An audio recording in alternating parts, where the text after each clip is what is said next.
I live alone in an old house out in the middle of nowhere, surrounded by cornfields miles from the nearest town. My mom passed away 13 years ago. Sudden heart attack, right in the kitchen.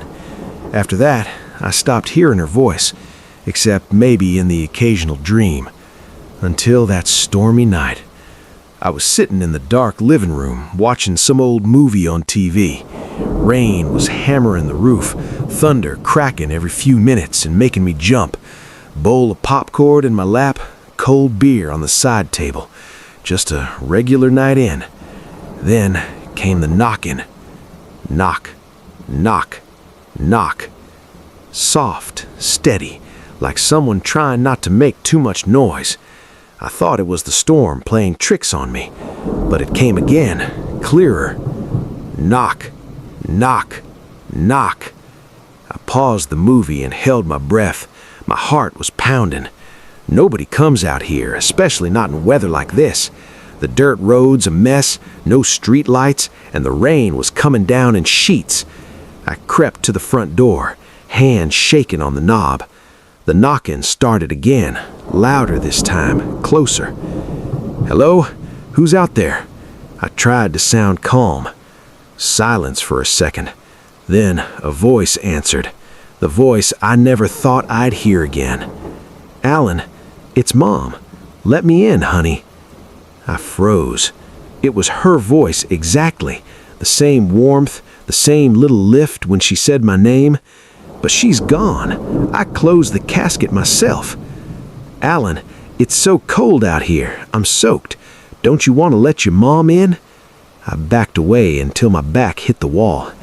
You're not my mother. My mother's been dead for 13 years. Get out of here. Nothing but rain for a long moment.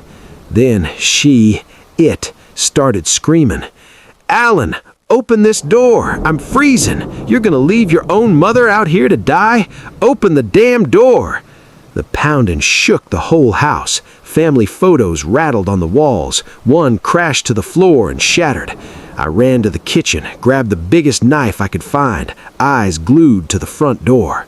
The banging got harder, like something huge was throwing its whole body against the wood.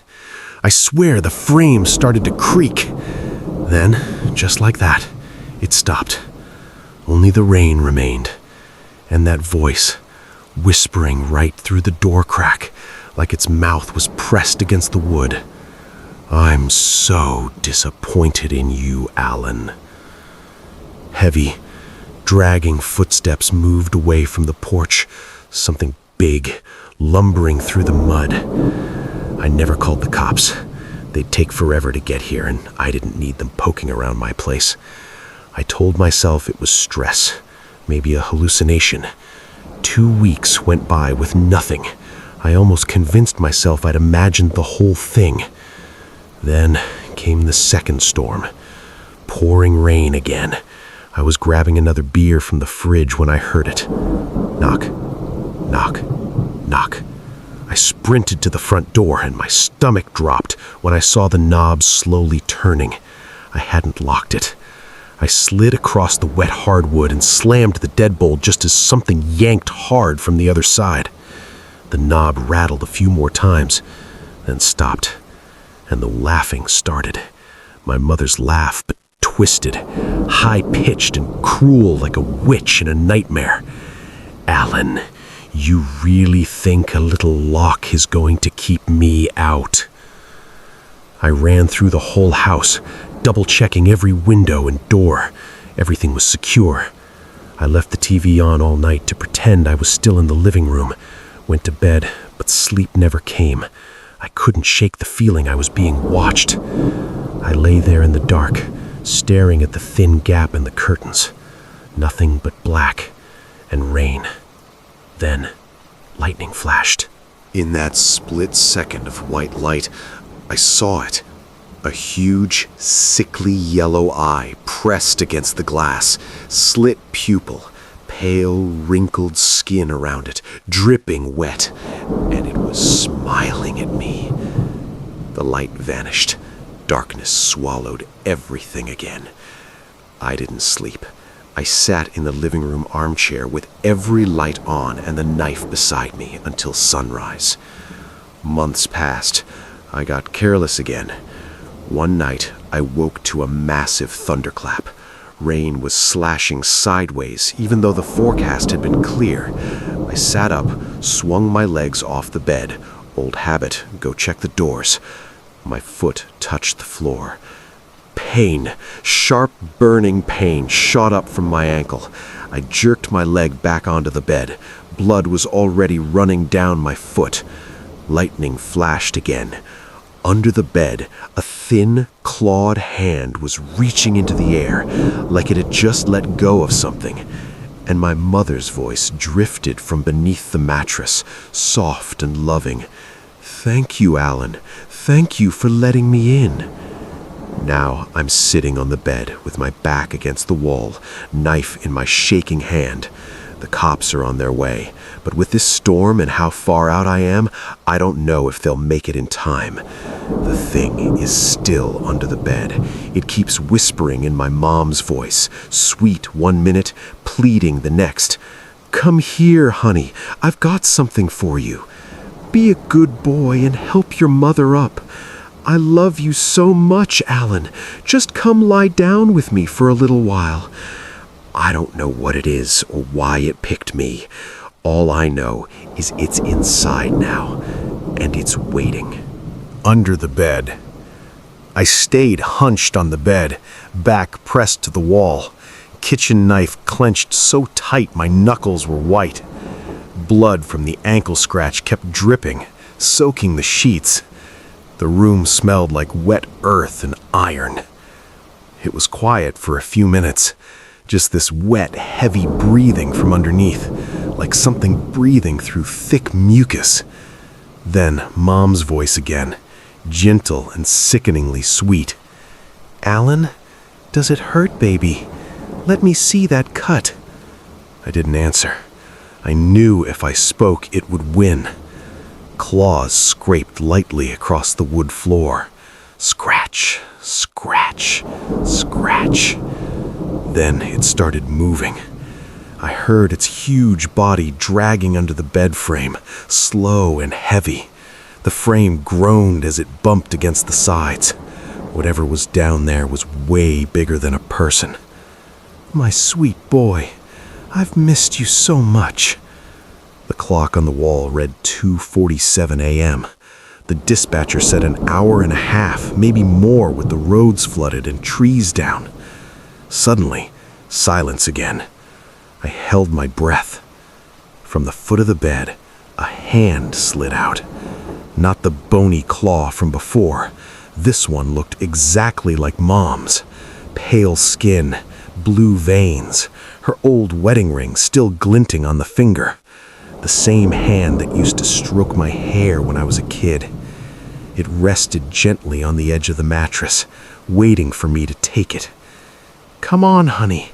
I'm so cold. Just give your mom a hug." I almost dropped the knife. I almost reached out. It looked so real. But in the next flash of lightning, I saw black liquid oozing between the fingers.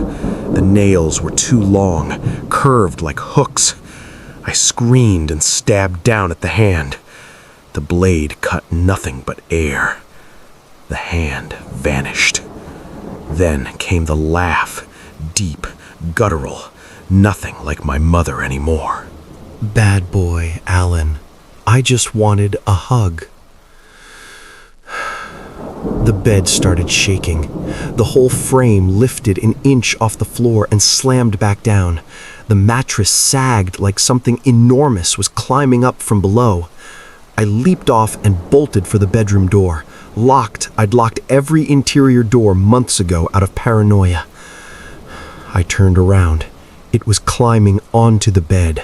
First came the silver hair, soaked and plastered to the face. Then the face itself appeared in a lightning flash, my mom's features, but with those yellow eyes and a grin stretched ear to ear, showing rows of sharp teeth.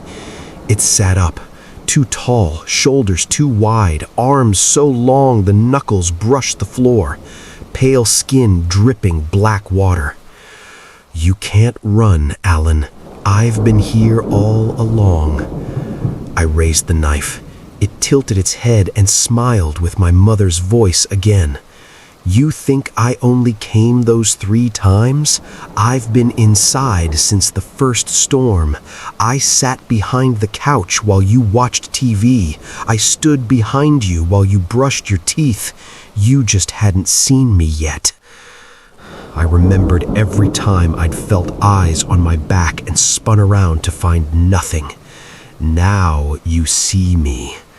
I lunged for the bedroom window and pounded the glass. Stormproof, didn't even crack. It stood, nearly touched the ceiling, shadow stretching across the wall. Sirens wailed faintly in the distance, cutting through the rain. It paused, listening, then looked back at me, yellow eyes glowing. "They're coming, but they won't save you." One step closer. "Because you let me in a long, long time ago, Alan. The night you didn't open the door, but you also never prayed for me, never grieved." I remembered the funeral. I hadn't cried. I'd been angry she left me alone. I hadn't lit a single stick of incense in 13 years. Another step. "You owe me a hug, son." The sirens grew louder. It stopped right in front of me, cold breath on my face. The front door rattled. Police shouting outside. It just smiled and reached out. This time, I didn't have any fight left.